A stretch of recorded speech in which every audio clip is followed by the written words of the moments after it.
Recognising Somaliland will also probably improve US-Ethiopia relations, another way to push back against the Houthis.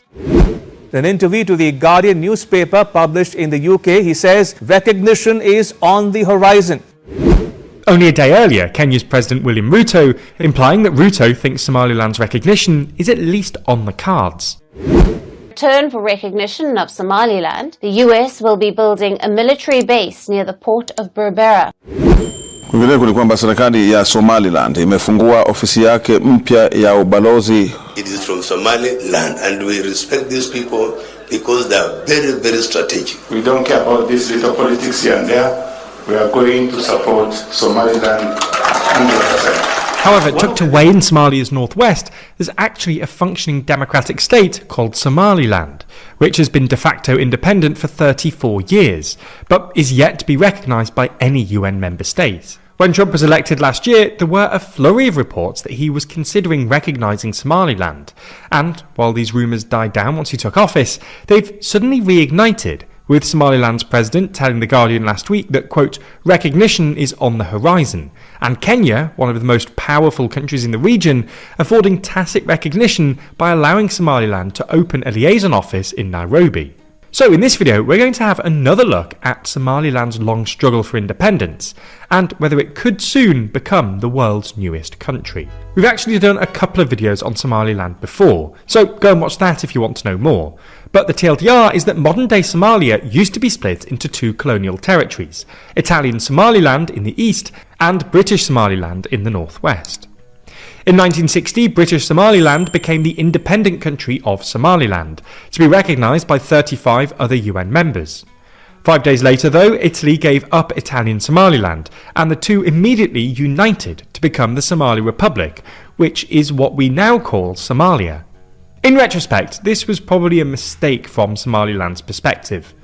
Italian Somaliland had a population roughly 3 times that of British Somaliland, and the north was often overlooked by the south. Somalia's first constitution, for example, only passed in 1961 because it had overwhelming support in the south. Somaliland got its chance for autonomy in 1991, when Somali dictator Siad Barre was overthrown by anti-government rebels, including the Somali National Movement. The Somali National Movement were a northern paramilitary group, and after ousting Barre, they decided to declare Somaliland's independence, with basically the same borders as the British Protectorate of Somaliland.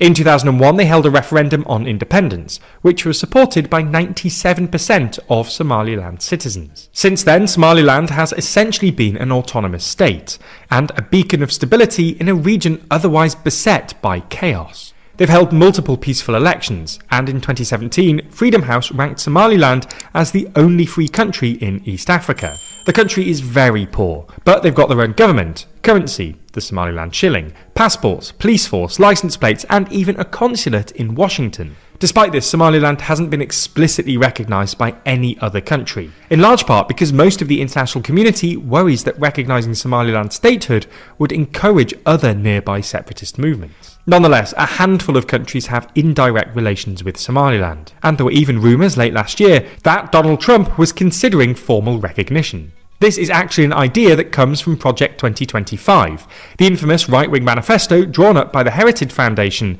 that's apparently popular with Trump's team, which recommends, quote, the recognition of Somaliland statehood as a hedge against the US's deteriorating position in Djibouti. For context, the US, like lots of other countries, has a military base in Djibouti, but American policymakers are concerned about China's growing influence, and Trump could build a second base in Berbera to bolster America's position. Anyway, these rumours sort of died down earlier this year, but they restarted last week when Somaliland's president Abdirahman Mohamed Abdullahi gave an interview with The Guardian, claiming that, as part of an ongoing recognition process, Trump's ambassador to Somalia had visited him 3 times in the past year, and that America's most senior military official in East Africa had recently visited Hargeisa, Somaliland's capital. Only a day earlier, Kenya's President William Ruto had met Abdullahi in Hargeisa to announce that Somaliland would be opening a liaison office in Nairobi, implying that Ruto thinks Somaliland's recognition is at least on the cards. This also comes a couple of weeks after former UK Defence Secretary Gavin Williamson, who's long been an ardent advocate of Somaliland statehood, told The Guardian that US officials had told him they were on the cusp of recognition. So why have these rumours suddenly restarted? Well, we see at least two possible reasons America might be interested in Somaliland again.